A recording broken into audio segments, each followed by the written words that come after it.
Hi guys, இன்னைக்கு Christmas mini vlog தான் பார்க்க போகிறோம். யாம இதில் தானே எப்பயுமே ட்ரை பண்ணுவோம். இந்த வாட்டி புதுசாக ட்ரை பண்ணலான்ட்டு ஆர்ஜிஆரில் ட்ரை பண்ணலான்னு ப்ரீ புக் பண்ணியிருந்தோம் பக்கெட் பிரியாணி.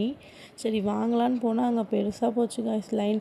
சரி அந்த லைனில் போய் நின்றுட்டோம். அதுக்கப்புறம் தான் சொன்னாங்க ப்ரீ புக் பண்ணவங்களுக்கு சைடில் ஒரு லைன் போகுது, அங்கே போய் வாங்க சொல்லி. சரின்னு அங்கே போய் நின்றுட்டோம் வாங்கலான்ட்டு.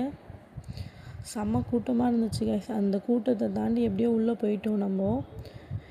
இந்த பக்கெட் பிரியாணி வாங்கிறதுக்கு எனக்கு 1 hour ஆயிடுச்சு காய்ஸ். எப்படியும் நம்ம அந்த பிரியாணி வாங்கியாச்சு. சரி போகிற வழியில் சர்ச் இருந்துச்சு. எப்பயுமே இந்த சர்ச்சில் வருஷம் வருஷம் குடில் சூப்பராக வைப்பாங்க.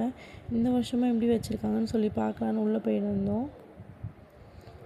இந்த வாட்டியும் சூப்பராக வச்சுருந்தாங்க காய்ஸ் குடில். அதுக்கப்புறம் அங்கே நின்று வீடியோஸ் ஃபோட்டோஸ்லாம் எடுத்துகிட்டு வீட்டுக்கு கிளம்பிட்டோம் காய்ஸ். வீட்டுக்கு போனோடனே செம பசி காய்ஸ். சரி நல்ல பெரிய வாழை இலையாக எடுத்து எல்லாருமே வீடியோ போடுறாங்களே பக்கெட் பிரியாணி கொட்டி, அந்த மாதிரி நம்மளும் ட்ரை பண்ணலான்ட்டு ட்ரை பண்ணியிருந்தோம் காய்ஸ்.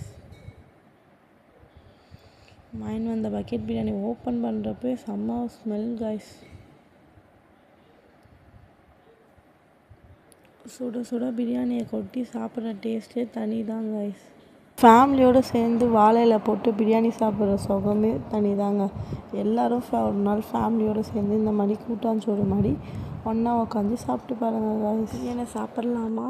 கொஞ்சம் பிரியாணி வச்சு, மட்டன் பீஸை வச்சு, சிக்கன் 65 கொஞ்சம் வச்சு, முட்டையை வச்சு, ரைட்டாக வச்சு சாப்பிட்டா டேஸ்ட்டே தனி காய்ஸ். இந்த வீடியோ பிடிச்சிருந்துச்சுன்னா லைக் பண்ணுங்கள், ஷேர் பண்ணுங்கள், கமெண்ட் பண்ணுங்கள். Bye guys.